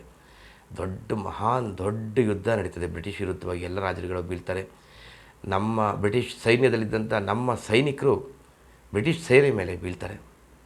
ಆದರೆ ಬ್ರಿಟಿಷ್ ಸರ್ಕಾರ ಆ ಒಂದು ಸಮರವನ್ನು, ಆ ಯುದ್ಧವನ್ನು ಹತ್ತಿಕ್ಕೋದಕ್ಕೆ ಸಫಲ ಆಯಿತು. ಆ ಯುದ್ಧವನ್ನು ಬ್ರಿಟಿಷ್ ಗೌರ್ಮೆಂಟ್ ಸಿಪಾಯಿ ದಂಗೆ ಅಂತ ಸಾಮಾನ್ಯವಾಗಿ ಕರೆದ್ರೆ ನಾವು ಅದನ್ನು ಭಾರತದ ಪ್ರಥಮ ಸ್ವಾತಂತ್ರ್ಯ ಸಂಗ್ರಾಮ ಅಂತ ನಾವು ಹೇಳ್ತೀವಿ. ಆಗ ಬ್ರಿಟಿಷ್ ರಾಣಿ ಅಲ್ಲಿಂದ ಸೈನ್ಯವನ್ನು ಕಳಿಸ್ತಾರೆ. ಇಲ್ಲಿಯ ಎಲ್ಲ ರಾಜರುಗಳನ್ನ ಸದೆ ಬಡಿತಾರೆ. ಸದೆ ಬಡಿದು ಇದು ಯಾವಾಗ ಭಾರತೀಯ ಸೈನ್ಯ ಸೋತೋಯ್ತು ಅಂತ ಗೊತ್ತಾಯ್ತೋ ಅಲ್ಲಿ ಬಹದ್ದೂರ್ ಶಾ ಹೋಗಿ ನೇಣು ಹಾಕ್ಕೊಂಡು ಸಾಯ್ತಾನೆ, ಆತ್ಮಹತ್ಯೆ ಮಾಡ್ಕೋತಾನೆ. ಬ್ರಿಟಿಷರ ಕೈಲಿ ತಾನು ಸಾಯೋದಕ್ಕಿಂತ ಇದೇ ಸರಿ ಅಂಥೇಳಿ. ಈ ಕಡೆ ಝಾನ್ಸಿ ರಾಣಿ ಲಕ್ಷ್ಮೀಬಾಯಿನ ಮೋಸದಿಂದ ಕೊಲ್ಲಲಾಗ್ತದೆ. ಈ ಥರ ಬಾಜಿರಾವ್ ಪೇಶ್ವೆ ಅವನು ಸಹ ಸಾಯ್ತಾನೆ. ಈ ರೀತಿಯಾಗಿ ಆ ಒಂದು ಸಮರ ಮುಗಿದ ಮೇಲೆ ಬ್ರಿಟಿಷ್ ರಾಣಿ ಬ್ರಿಟಿಷ್ ಈಸ್ಟ್ ಇಂಡಿಯಾ ಕಂಪನಿ ಅಂತ ತೆಗೆದು ಬ್ರಿಟಿಷ್ ರಾಣಿ ನೇರವಾಗಿ ಭಾರತ ದೇಶದ ಮೇಲೆ ತನ್ನ ಅಧಿಕಾರವನ್ನು ಸ್ಥಾಪಿಸ್ತಾರೆ. ಆಗ ಅಲ್ಲಿವರೆಗೂ ಗವರ್ನರ್ಗಳಿದ್ದಂಥವರು, ಗವರ್ನರ್ ಜನರಲ್ ಇದ್ದಂಥವರು, ಗವರ್ನರ್ಗಳು, ವೈಸ್ರಾಯ್ಗಳು ನಮ್ಮ ದೇಶವನ್ನು ಆಳ್ವಿಕೆ ಶುರು ಮಾಡ್ತಾರೆ. ಆಗ ಅವರು ಅನೇಕ ಒಳ್ಳೆಯ ಕೆಲಸಗಳನ್ನೂ ಮಾಡ್ತಾರೆ. ಇಲ್ಲಿ ರಸ್ತೆಗಳನ್ನ ರಿಪೇರಿ ಮಾಡಿಸ್ತಾರೆ, ರಸ್ತೆಗಳನ್ನ ಮಾಡಿಸ್ತಾರೆ, ಆಸ್ಪತ್ರೆಗಳನ್ನ ಮಾಡಿಸ್ತಾರೆ, ಶಾಲೆಗಳನ್ನ ಕಟ್ಟಿಸ್ತಾರೆ. ಇದನ್ನು ಎಲ್ಲ ಯಾಕೆ ಮಾಡಿದ್ರು ಅಂತ ನಮ್ಮ ಇತಿಹಾಸ ತಜ್ಞರು ಹೇಳ್ತಾರೆ. ಆಸ್ಪತ್ರೆಗಳು ಇಲ್ಲ ಅಂತಂದರೆ ಜನಗಳಿಗೆ ರೋಗ ಬರ್ತದೆ. ಆಗ ನಮಗೆ ದುಡಿದು ಕೊಡೋರು ಯಾರು? ಈ ದೇಶದ ಜನ ಆರೋಗ್ಯವಾಗಿದ್ದರೆ ತಾನೆ ನಮಗೆ ಟ್ಯಾಕ್ಸನ್ನು ಕಂದಾಯ ಕಟ್ಟೋದಕ್ಕೆ ಸಾಧ್ಯ. ಇವು ದುಡಿದ್ರೆ ತಾನೆ. ಇಲ್ಲಿ ಶಾಲೆ ಯಾಕೆ ತೆರೆದ್ರು ಅಂತಂದರೆ ಇಲ್ಲಿ ಅವ್ರಿಗೆ ಎಲ್ಲ ನೌಕರರನ್ನು ಅವ್ರ ದೇಶದಿಂದನೇ ಕರ್ಕೊಂಡು ಬರೋಕ್ಕೆ ಸಾಧ್ಯ ಇಲ್ಲ. ಇಲ್ಲಿರ್ತಕ್ಕಂಥವ್ರಿಗೆ ಒಂದಷ್ಟು ಅಕ್ಷರ ಕಲಿಸಿದ್ರೆ ಇವರು ಅವ್ರ ಹತ್ರ ಕಾರಕೂನರಾಗಿ ನೌಕರರಾಗಿ ಕೆಲಸ ಮಾಡೋದಕ್ಕೆ ಸಾಧ್ಯ. ಇಲ್ಲಾಂದರೆ ಹೇಗೆ ಸಾಧ್ಯ?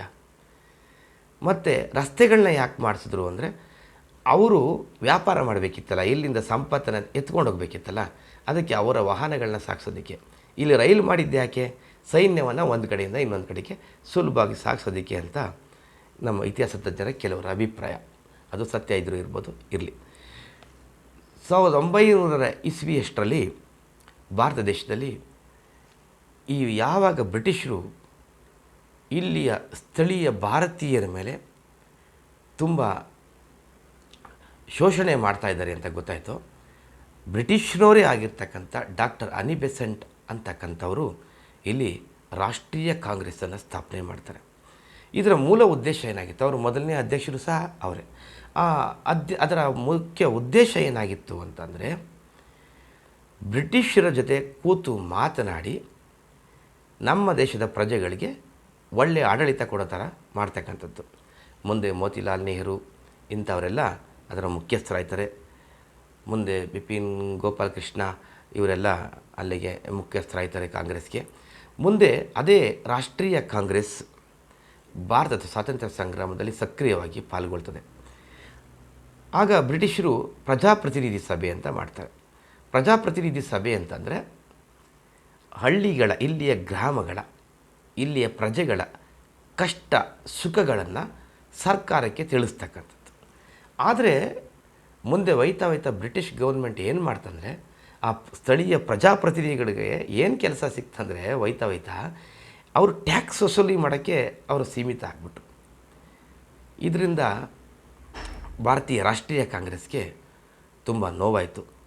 ಇಲ್ಲ, ಇದನ್ನು ಹತ್ತಿಕ್ಕಲೇಬೇಕು, ಬ್ರಿಟಿಷರನ್ನ ಹತ್ತಿಕ್ಕಲೇಬೇಕು, ಅವ್ರನ್ನ ಈ ದೇಶದಿಂದ ಓಡಿಸ್ಬೇಕು ಅಂತಕ್ಕಂಥ ಒಂದು ನಿರ್ಧಾರವನ್ನು ಮಾಡಿಕೊಂಡ್ರು. ಆಗ ಅವರಲ್ಲೇ 2 ಒಡಕಾಯಿತು. ಒಂದು ಮಂದಗಾಮಿಗಳು, ಮತ್ತೊಂದು ತೀವ್ರಗಾಮಿಗಳು. ಆಗ ಗಾಂಧೀಜಿಯವರ ಪ್ರವೇಶ ಆಯಿತು. ಗಾಂಧೀಜಿಯವ್ರ ಬಗ್ಗೆ ಎಷ್ಟೋ ನೆಗೆಟಿವ್ ಥಿಂಕಿಂಗ್ಗಳನ್ನ ಮಾಡ್ತಕ್ಕಂಥವ್ರು ಇರ್ತಾರೆ, ಪಾಸಿಟಿವ್ ಮಾಡ್ತಕ್ಕಂಥವ್ರು ಇರ್ತಾರೆ. ಅದಿರಲಿ, ಅದರ ಮುಂದಿನ ಉದ್ದೇಶ ಬೇರೆ. ಆದರೆ ಈಗ ನಾವು ಮಾತಾಡ್ತಕ್ಕಂಥಾಗ ಪ್ರಸ್ತುತ ವಿಚಾರದ ಬಗ್ಗೆ ಮಾತ್ರ ಚರ್ಚೆ ಮಾಡೋಣ. ಮುಂದೆ ಒಂದಿನ ಅದ್ರ ಬಗ್ಗೆನೂ ಒಂದು ಸಂಚಿಕೆ ಮಾಡಿದ್ರಾಯಿತು. ನಂತರ ಯಾವಾಗ ಗಾಂಧೀಜಿ ಅಲ್ಲಿ ಎಂಟ್ರಿ ಆದರು, ಅವರು ಒಂದೇ ಒಂದು ಅವಧಿನಲ್ಲಿ ರಾಷ್ಟ್ರೀಯ ಕಾಂಗ್ರೆಸ್ನ ಅಧ್ಯಕ್ಷರಾಗಿದ್ದು. ಆದರೂ ಆ ಒಂದು ಸಂದರ್ಭದಲ್ಲಿ ಗಾಂಧೀಜಿ ಏನು ತಮ್ಮ ನಿಲುವನ್ನು ತಾಳ್ತಾರೆ ಅಂದರೆ, ಈ ದೇಶದ ಜನ ತುಂಬ ಮುಗ್ಧರು, ಶಸ್ತ್ರಾಸ್ತ್ರಗಳ ಮುಖಾಂತರ ಬ್ರಿಟಿಷರನ್ನ ಎದುರಿಸೋದಕ್ಕೆ ಸಾಧ್ಯನೇ ಇಲ್ಲ, ಅದಕ್ಕೋಸ್ಕರ ನಾವು ಶಾಂತಿಯಿಂದನೇ ಸ್ವಾತಂತ್ರ್ಯವನ್ನು ಪಡ್ಕೋಬೇಕು ಅಂತ. ಆದರೆ ರಾಷ್ಟ್ರೀಯ ಕಾಂಗ್ರೆಸ್ನಲ್ಲಿ ಇದ್ದಂಥ ಕೆಲವರಿಗೆ ಗಾಂಧೀಜಿಯವರ ಧೋರಣೆಗಳು ಇಷ್ಟ ಆಗಲಿಲ್ಲ. ಅಂಥವರಲ್ಲಿ ಸುಭಾಷ್ ಚಂದ್ರ ಬೋಸ್ ಇಂಥವರು ಕೆಲವರು. ಅವರು ತಮ್ಮದೇ ಆಗಿರ್ತಕ್ಕಂಥ ರೀತಿಯಲ್ಲಿ ಭಯೋತ್ಪಾದನೆಯನ್ನು ಉಂಟು ಮಾಡಿ, ಸೈನ್ಯವನ್ನು ಕಟ್ಟಿ, ಬ್ರಿಟಿಷರ ಮೇಲೆ ಯುದ್ಧ ಸಾರಿ ತಾವು ಸ್ವಾತಂತ್ರ್ಯವನ್ನು ಪಡ್ಕೋಬೇಕು ಅಂತಕ್ಕಂಥ ಅಭಿಪ್ರಾಯ ಅವ್ರದ್ದಾಗಿತ್ತು. ಆದರೆ ಬ್ರಿಟಿಷರು ಮುಂದೆ ತೀವ್ರಗಾಮಿಗಳನ್ನ ಹತ್ತಿಕ್ತಾರೆ. ಮಂದಗಾಮಿಗಳು ಹೇಗೋ ಮಾಡಿಕೊಂಡು ಸ್ವಾತಂತ್ರ್ಯ ಚಳುವಳಿಯನ್ನು ಪ್ರಾರಂಭ ಮಾಡ್ತಾರೆ. ಗಾಂಧೀಜಿಯವರು ದೇಶದ ಉದ್ದಗಲಕ್ಕೂ ಸುತ್ತಾಡಿ ಜನಗಳಲ್ಲಿ ಸ್ವಾತಂತ್ರ್ಯದ ಕಿಚ್ಚನ್ನು ಹೊತ್ತಿಸ್ತಾರೆ.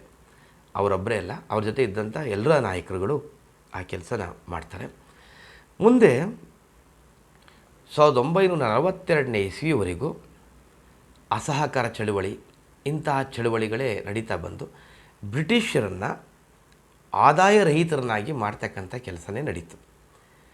ಕೊನೆಗೂ ಜಲಿಯಾನ್ ವಾಲಾಬಾಗ್ ಹತ್ಯಾಕಾಂಡ ಆದಮೇಲೆ 1942 ಇಸ್ವಿನಲ್ಲಿ ಗಾಂಧೀಜಿಯವರು ನಾವು ಈ ಥರ ಇದೇನೇ ನಿಧಾನವಾಗಿ ಮಾಡ್ತಾ ಹೋದರೆ ಸಾಧ್ಯನೇ ಇಲ್ಲ ಅಂಥೇಳಿ ಇಡೀ ದೇಶದ ಜನತೆಯ ಪರವಾಗಿ ಬ್ರಿಟಿಷರಿಗೆ ಒಂದು ಸಂದೇಶವನ್ನು ರವಾನಿಸಿದರು. ಅದೇ ಚಲೆ ಜಾವ್ ಚಳುವಳಿ. ಚಲೆ ಜಾವ್ ಚಳುವಳಿ ಅಂದರೆ ಕ್ವಿಟ್ ಇಂಡಿಯಾ, ಅಂದರೆ ಬ್ರಿಟಿಷರೇ ಭಾರತವನ್ನು ಬಿಟ್ಟು ತೊಲಗಿ ಅಂತ. ಯಾವಾಗ ಈ ಒಂದು ಚಳುವಳಿ ಪ್ರಾರಂಭ ಆಯಿತು, ಬ್ರಿಟಿಷರಿಗೆ ನಡುಕ ಶುರುವಾಯಿತು. ಇಡೀ ದೇಶದ ಎಲ್ಲರೂ ಸಹ ಬ್ರಿಟಿಷರ ವಿರುದ್ಧವಾಗಿ ಬಿಗಿಬಿದ್ದರು. ಬ್ರಿಟಿಷರಿಂದ ಯಾವುದೇ ವಸ್ತುಗಳನ್ನ ಕೊಂಡುಕೋಬಾರ್ದು, ಬ್ರಿಟಿಷರಿಗೆ ಕಂದಾಯವನ್ನು ಕಟ್ಟಬಾರ್ದು, ಅವರ ತಾಲೂಕು ಕಚೇರಿಗಳನ್ನು ನಾಶಗೊಳಿಸಬೇಕು, ಇಂಥ ಅನೇಕ ಕೆಲಸಗಳು ನಡೀತು. ಇದರಿಂದ ಬ್ರಿಟಿಷ್ ಸರ್ಕಾರಕ್ಕೆ ಆದಾಯ ತನ್ನಂಗೆ ತಾನೇ ನಿಂತೋಯ್ತು. ಅಷ್ಟರಲ್ಲಾಗಲೇ ಬ್ರಿಟಿಷರಿಗೂ ಬೇಜಾರಾಗಿ ಹೋಗಿತ್ತು. ಭಾರತ ದೇಶದ ಜೊತೆ ಈ ದೇಶದ ಜೊತೆ ಹೊಡೆದಾಡಿ ಸಾಕಾಗಿತ್ತು. ಜೊತೆಗೆ ಇಲ್ಲಿಂದ ತಮ್ಗೆ ಏನು ಬೇಕೋ ಎಲ್ಲನೂ ತಗೊಂಡೋಗಾಗಿತ್ತು. ಈ ದೇಶ ಆಗಲೇ ಬರಿದಾಗಿ ಹೋಗಿತ್ತು. ಈ ದೇಶದಲ್ಲಿ ಏನೂ ಉಳ್ಕೊಂಡಿರಲಿಲ್ಲ. ಅಷ್ಟೇ ಅಲ್ಲ, ಇಲ್ಲಿ ಅದೇ ಸಂದರ್ಭದಲ್ಲಿ ಹಲವು ಸಾಂಕ್ರಾಮಿಕ ರೋಗಗಳು ಬಂದು ತುಂಬ ಹಿಂಸೆ ಆಯಿತು. ಕುಷ್ಠ, ಕಾಲ್ರ, ಪ್ಲೇಗ್ನಂಥ ಮಾರಕ ರೋಗಗಳು, ಮಲೇರಿಯಾದಂಥ ರೋಗಗಳು. ಇದರ ವಿರುದ್ಧವಾಗಿ ಹೋರಾಟ ಮಾಡೋದು ಬ್ರಿಟಿಷರಿಗೆ ಬಹಳ ಕಷ್ಟ ಆಯಿತು. ಆಗ ಅವರು ಈ ಚಳವಳಿಯ ವಿಚಾರವಾಗಿ ಬ್ರಿಟಿಷ್ ರಾಣಿ ಹತ್ರ ಮಾತಾಡ್ತಾರೆ. ಆಗ ರಾಣಿ ಇಲ್ಲಿಯ ರಾಷ್ಟ್ರೀಯ ಕಾಂಗ್ರೆಸ್ಗೆ ಒಂದು ಸಂದೇಶವನ್ನು ರವಾನಿಸ್ತಾರೆ. ನಾವು ನಿಮಗೆ ಸ್ವಾತಂತ್ರ್ಯವನ್ನು ಕೊಡ್ತೀವಿ, ಆದರೆ ನಿಮ್ಮ ದೇಶದಲ್ಲಿ ಈ ದೇಶವನ್ನು ಆಳ್ತಕ್ಕಂಥವ್ರು ಯಾರು, ಉತ್ತಮ ನಾಯಕರು ಯಾರು, ದಕ್ಷರು ಯಾರು ಇದ್ದಾರಾ ನಿಮ್ಮ ದೇಶದಲ್ಲಿ ಇಲ್ಲ. ಆದ್ದರಿಂದ ನಿಮಗೆ ಸ್ವಾತಂತ್ರ್ಯ ಬೇಡ, ನಿಮಗೆ ಒಳ್ಳೆ ಆಡಳಿತವನ್ನು ಕೊಡ್ತೀವಿ. ನಾವೇನೇ ಕೊಡ್ತೀವಿ ನಿಮಗೆ ಒಳ್ಳೆ ಆಡಳಿತ. ಒಂದು ಪಕ್ಷ ನಿಮಗೆ ಸ್ವಾತಂತ್ರ್ಯ ಬೇಕೇ ಬೇಕು ಅಂತ ಹೇಳಿದ್ರೆ ನೀವು ನಿಮ್ಗೆ ಎಂಥ ಸರ್ಕಾರ ಬೇಕು ಅಂತಕ್ಕಂಥದ್ದನ್ನ ನೀವು ನಿರ್ಧಾರ ಮಾಡ್ಕೋಬೇಕು ಅಂತ ಹೇಳ್ತಾರೆ. ಆಗ ಇಲ್ಲಿ ವೈಸ್ರಾಯಾಗಿ ಲಾರ್ಡ್ ಮೌಂಟ್ ಬ್ಯಾಟನ್ ಇರ್ತಾರೆ. ಲಾರ್ಡ್ ಮೌಂಟ್ ಬ್ಯಾಟನ್ನ ನೇತೃತ್ವದಲ್ಲಿ ನಮ್ಮ ರಾಷ್ಟ್ರೀಯವಾದಿ ಕಾಂಗ್ರೆಸ್ ಪಕ್ಷದ ಸದಸ್ಯರುಗಳು, ನಾಯಕರುಗಳು ಮತ್ತು ಇತರೆ ನಾಯಕರುಗಳು, ಒಟ್ಟಿನಲ್ಲಿ ಸ್ವಾತಂತ್ರ್ಯ ಚಳವಳಿಯ ಪ್ರಮುಖ ನಾಯಕರುಗಳೆಲ್ಲ ಸಭೆ ಸೇರ್ತಾರೆ. ಎಂಥ ಒಂದು ಸರ್ಕಾರ ಬೇಕು ನಮಗೆ. ಇಲ್ಲಿಗೆ ಕೆಲವರು ರಾಜಪ್ರಭುತ್ವನೇ ಸರಿ, ಏಕೆಂದರೆ ಆ ಸಭೆಯಲ್ಲಿ ರಾಜರುಗಳು ಸಹ ಸೇರಿರ್ತಾರೆ.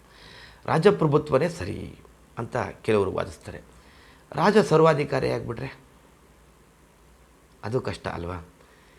ಕೆಲವರು ಏನು, ರಾಜ ಸರ್ವಾಧಿಕಾರಿ ಆದರೆ ಮಂತ್ರಿಗಳನ್ನು ಚುನಾವಣೆ ಮಾಡಿಕೊಂಡು ಆಯ್ಕೆ ಮಾಡ್ಕೊಂಡ್ರಾಯ್ತು, ಚುನಾಯಿತ ಸರ್ಕಾರ ಮಾಡ್ಕೊಂಡ್ರಾಯ್ತು. ರಾಜ ಇರ್ತಾರೆ, ರಾಜನ ಅಧೀನದಲ್ಲಿ ಮಂತ್ರಿಗಳಿರ್ತಾರೆ. ಮಂತ್ರಿಗಳೇ ಭ್ರಷ್ಟರಾಗಿಬಿಟ್ರೆ ಅದು ಕಷ್ಟ ಅಲ್ವಾ. ಕೆಲವರು ಕಮ್ಯುನಿಸ್ಟ್ ಸಿದ್ಧಾಂತವನ್ನು ಮಂಡಿಸ್ತಾರೆ. ಈ ದೇಶವನ್ನು ಮುಂದೆ ತರಬೇಕಂದ್ರೆ, ಸ್ವತಂತ್ರ ಭಾರತವನ್ನು ಮುನ್ನಡೆಸಬೇಕಾದ್ರೆ ಸ್ವಲ್ಪ ದಿನನಾದರೂ ಇಲ್ಲಿ ಕಮ್ಯುನಿಸ್ಟನ್ನು ಸ್ಥಾಪಿಸಬೇಕು. ಈ ದೇಶದಲ್ಲಿ ಬಡವ ಶ್ರೀಮಂತ ಈ ಥರದ ತಾರತಮ್ಯ ಇದೆ, ಅದೆಲ್ಲ ಹೋಗಲಾಡಿಸ್ಬೇಕು. ಇಲ್ಲಿ ಆಸ್ತಿಯ ಮರು ಹಂಚಿಕೆ ಆಗಬೇಕು. ಎಲ್ರಿಗೂ ಸಮಾನವಾಗಿರ್ತಕ್ಕಂಥ ಆಸ್ತಿಯನ್ನು ಹಂಚಬೇಕು. ಎಲ್ಲರೂ ಸಮಾನವಾಗಿ ದುಡಿಬೇಕು, ಸಮಾನವಾಗಿರ್ತಕ್ಕಂಥ ವೇತನ ಕೊಡಬೇಕು, ಎಲ್ರಿಗೂ ಸಮಾನವಾಗಿರ್ತಕ್ಕಂಥ ಆದಾಯ ಬರೋ ಥರ ಮಾಡಬೇಕು, ಎಲ್ಲರೂ ಸಮಾನವಾಗಿ ಬದುಕಬೇಕು. ಅದಕ್ಕೋಸ್ಕರ ಈ ದೇಶದಲ್ಲಿ ಕಮ್ಯುನಿಸ್ಟನ್ನು ಸ್ಥಾಪಿಸಬೇಕು ಅಂತ ಕೆಲವರ ಅಭಿಪ್ರಾಯ ಇದೆ. ಮತ್ತು ಕೆಲವರು ಸೇನೆಯ ಆಡಳಿತನೇ ಸರಿ, ಸೇನೆ ಪ್ರಮುಖವಾಗಿರಲಿ, ಅದರ ಕೆಳಗಡೆ ಪ್ರಜಾಪ್ರತಿನಿಧಿಗಳು ಇರಲಿ ಅಂತ ಹೇಳ್ತಾರೆ. ಯಾಕೆಂದರೆ ಈ ದೇಶದ ರಕ್ಷಣೆಯಲ್ಲಿ ಪ್ರಮುಖ ಕಾರ್ಯ ಮಾಡ್ತಕ್ಕಂಥದ್ದು ಸೈನ್ಯ, ಅದಕ್ಕೋಸ್ಕರ ಅದೇ ಸರಿ ಅಂತ ಹೇಳ್ತಾರೆ. ಆದರೆ ಆಗ ಜವಾಹರ್ಲಾಲ್ ನೆಹರು ಮತ್ತು ಡಾಕ್ಟರ್ ಅಂಬೇಡ್ಕರ್ ಅಂಥವರ ಧೋರಣೆಗಳು ಏನಾಗಿತ್ತು ಅಂದರೆ, ಇಲ್ಲಿ ಅದೆಲ್ಲ ಬೇಡ, ಪ್ರಜಾಪ್ರಭುತ್ವ ಸರಿ ಅಂತಕ್ಕಂಥ ಒಂದು ಹೊಸ ಸಿದ್ಧಾಂತವನ್ನು ರೂಪಿಸ್ತಿದ್ರು. ಪ್ರಜಾಪ್ರಭುತ್ವ ಅಂದ್ರೇನು? ಪ್ರಜೆಗಳಿಗೋಗಿ ಹಾಗೆ ಆಳ್ತಕ್ಕಂಥ ಸರ್ಕಾರ, ಮಾಡ್ಕೊಳ್ತಕ್ಕಂಥ ಸರ್ಕಾರ. ಆಗ ಗಾಂಧೀಜಿ ನಗ್ತಾ ಹೇಳ್ತಾರೆ, ಪ್ರಜಾಪ್ರಭುತ್ವ ಅಂದರೆ ನೀವು ಹೇಳಿದ್ರು ಪ್ರಜೆಗಳ ಸರ್ಕಾರ ಅಂತ, ಆದರೆ ಅದು ಬಹುಸಂಖ್ಯಾತರ ಸರ್ಕಾರ ಆದರೆ ಅಂತ ಅನುಮಾನವನ್ನು ವ್ಯಕ್ತಪಡಿಸ್ತಾರೆ. ಅಂದರೆ ಯಾರು ಬಹುಸಂಖ್ಯಾತರಾಗಿರ್ತಾರೋ ಆಗ ಅಂಥವರೇ ಈ ದೇಶವನ್ನು ಆಳ್ತಾರೆ. ಬಹುಸಂಖ್ಯಾತರೇ ಓಟನ್ನು ಒಬ್ಬರಿಗೆ ಓಟ್ ಹಾಕಿದಾಗ ಅವರು ಈ ದೇಶವನ್ನು ಆಳ್ತಾರೆ ಅಂತ. ಆಗ ಡಾಕ್ಟರ್ ಅಂಬೇಡ್ಕರ್ ತಮ್ಮ ವಾದವನ್ನು ಮಂಡಿಸ್ತಾರೆ. ಪ್ರಜಾಪ್ರಭುತ್ವನೇ ಸರಿ ಬಾಪೂಜಿ, ಆ ಥರ ನಿರಂಕುಶಾಧಿಪತ್ಯ ಆಗದೇ ಇರೋ ಥರ ನಾವು ನಮ್ಮದೇ ಆಗಿರ್ತಕ್ಕಂಥ ಒಂದು ಪರಿಕಲ್ಪನೆಯನ್ನು ಮೂಡಿಸಬೇಕು. ಈ ದೇಶದಲ್ಲಿ ಶೋಷಿತರಿಗೆ, ದಮನಿತರಿಗೆ ಮೀಸಲಾತಿಯನ್ನು ಕಲ್ಪಿಸಬೇಕು.